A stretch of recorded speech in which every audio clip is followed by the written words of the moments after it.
Okay, let's get going. This one we're gonna call having fun with security. I used to like to kid around, keep myself occupied, my mind, and all. And I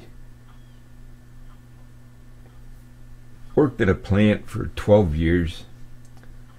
And then I left. I bought the bar. Ooh, terrible mistake and everything. But and then after the bar construction for 12 years, and then Carter Wallace for about 23 years. So that was my work life. But starting from the beginning at the plant, after the Navy into that plant, there was an old guard there, and I don't know, I got a brainstorm, and somehow I knew that his boss's name was Orlando. I must have heard him talking or something in the cafeteria or what.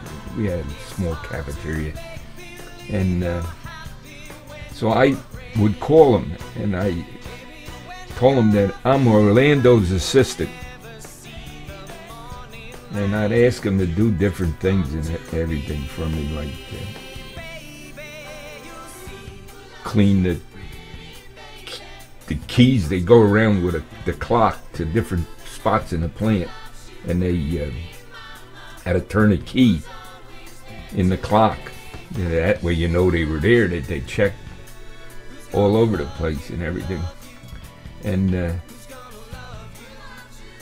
I told him that the paper, I can't read it. The only thing I can figure out is the keys are dirty. Would he go around and, can you get some sandpaper or something somewhere and clean those keys? He loved it. He loved it. He loved when Orlando's assistant called him. He loved it. And I'd call him once in a blue moon. I'd give him a call. Orlando's assistant here, I'd tell him. And one time I was in the cafeteria and I heard him talking to another guard at the change of the guard, And he's telling him, Orlando's assistant called me again today. And then I was going to get him new uniforms. And I said I didn't ever told him that. And he's telling the other guard, That was perfect. Another time, he started to squeal on the other guard. And I told him, hold it. I don't want to hear it, because if I hear it, then I have to act on it. And I don't want to hear it. I really didn't like a squealer. So that's kind of the Orlando's assistant story. But one time I was in an office, just a little office for the lab, like a little lab that was just off the cafeteria. And I'm sitting there, and I'm on the phone with him. He's in the cafeteria. I'm on the phone with him. Tell him I'm Orlando's assistant and all. Maybe it was the time about the clock, because he said, wait a minute. Maybe when I asked him about the keys and stuff. Wait a minute. So the next thing you know, boom, he told me to wait. He come into the lab where I was. And, oh, geez, I got, I thought he got me. And I'm supposedly talking to him.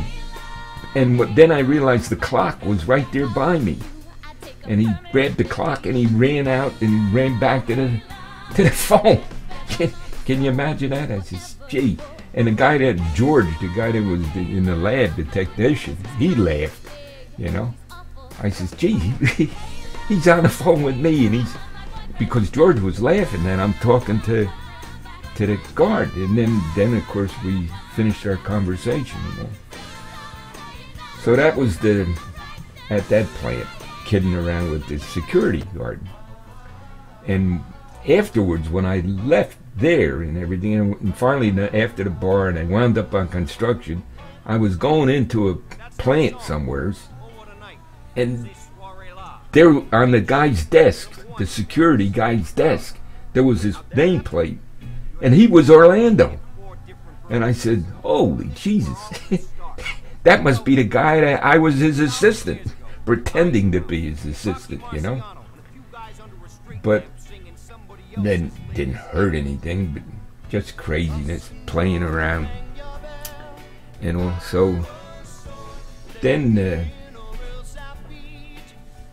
CW, when we were at CW, we had a boiler man, Tommy. He was crazy. He was the boiler men. They just sit and watch the boiler. They don't have anything to do, nobody to talk to, or anything. They like go stir crazy or something. And that was Tommy. And then the night guy was Bernie, and he like tried to imitate Tommy. There was no imitating Tommy, though. There was only one Tommy. They broke the mold. But Bernie was wacky too. He was, and he was on night. And I was on nights for 7.5 years, I think. And finally, they told me, we got to take you off nights. You have nothing to say about it. You got to come on day. And I wanted to go on days. Perfect. That was perfect. I had no choice. I have to come on days. Have to? Okay. So, with Bernie, though, and all, somehow, my mind, remembering, I guess, about the stuff that I did to that guy years ago, as pretending to be Orlando's assistant, I had a recorder. And Bernie did I supplied the thinking and the equipment and stuff. And we got the head guard, the lieutenant, on the phone. And we recorded everything, every word. And Bernie worked them beautifully. Bernie could talk 500 miles an hour. And he's asking him, and the guy is bad-mouthing his boss and all kind of stuff. Bernie let him on. And I recorded it all. Oh, now we got the recording. So, eventually, we let him know. We played it. Whoa! The guy went crazy. You know, oh my God, destroy that. If anybody heard that, it'd be a goner, you know. Well, so he could sleep nights, I broke the thing up there. Don't worry about it. But of course, we had another one. We're not going to break the good one and everything. We just broke it, you know. Oh my God. So we kind of had security on our side, let's say, put it that way. We were allowed a lot of leeway, fractions. I wouldn't say we could do whatever we wanted to do, but almost, because they were afraid of us. They were really, especially that guy. And another guy that was the young guy. It was like a family. But that guy that we recorded, he was outside the family. But there was like a family. The chief, he brought a bunch of them from down south up, and they were all their same family.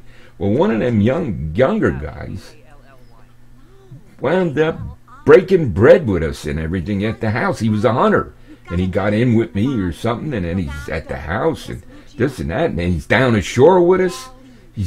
So he was he was part of the family almost. And then he got to be lieutenant. And he was part of the family. So it was good. So now let me continue, though, that we don't have that much time and everything. Let me continue then with the Tommy story that I had a plant. Eventually, I left, and after 23 years, I left, and then eventually 2 years later the plant closed. and it's gone. They knocked it down. They own all that property and everything, but they went out of business. And it wasn't my fault. We kept them warm in the winter and cool in the summer. And I don't know what they were doing, looking out the windows or something. They come up with nothing. Nothing. Just looking out the window at the cars going by on a turnpike, I suppose. I don't know. Maybe the plant should have been reversed, or brick up the windows. Make them produce something every week. That's what I would have done if I was the boss. You got to come up with, give some kind of ideas every week. Not look out the window, you know. But with Tommy, getting back to Tommy,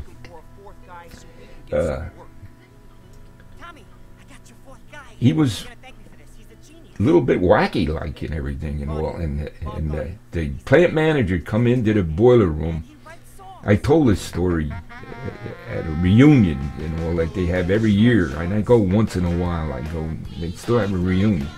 And I told them the people laughed. They're crazy. They were laughing at this story.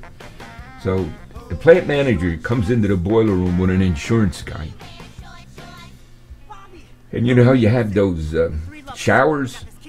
Something would happen, you pull the thing and there's like a hood and the water, you know, to wash you down in case something happens, chemical spill or something. So the insurance guy says to Tommy, "Does that shower work?" And Tommy, in his craziness, sure it works, and he jumps under it, pulls the thing, and soaking wet. And Tommy don't care. He's just putting on his act. He's in his act. Everybody, the plant manager jumped back, all the water and everything. Sure it worked. Soaked. Perfect. Tommy's perfect. So now it happens. That was the end of that. But then now it happens.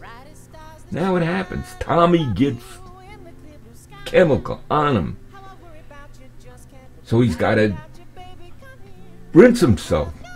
So he takes his clothes off and he's in his underwears. He jumps under the shower.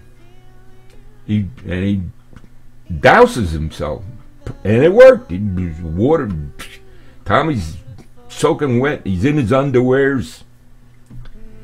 And somebody called in the boiler room. They called for the nurse. And the nurse was, and I think they're all like that. A lot of them, anyway. They're big ladies and everything, and all. And they call for the nurse, and she goes, "Now this is an emergency." They love emergencies. Oh man! So she goes running, and it was a big plant. She comes down to the boiler room and she's in her costume. I gotta explain to you how she looked, you know. She's a big lady and she's in her white costume and everything. And she comes running into the boiler room and she hit that water. All that water from where Tommy drenched himself.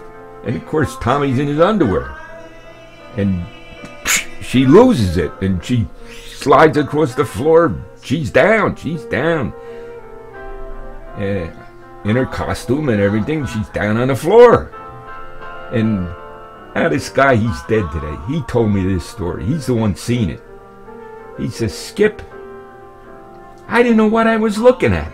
He went to come through the boiler room, and there's the lady, where I won't say her name.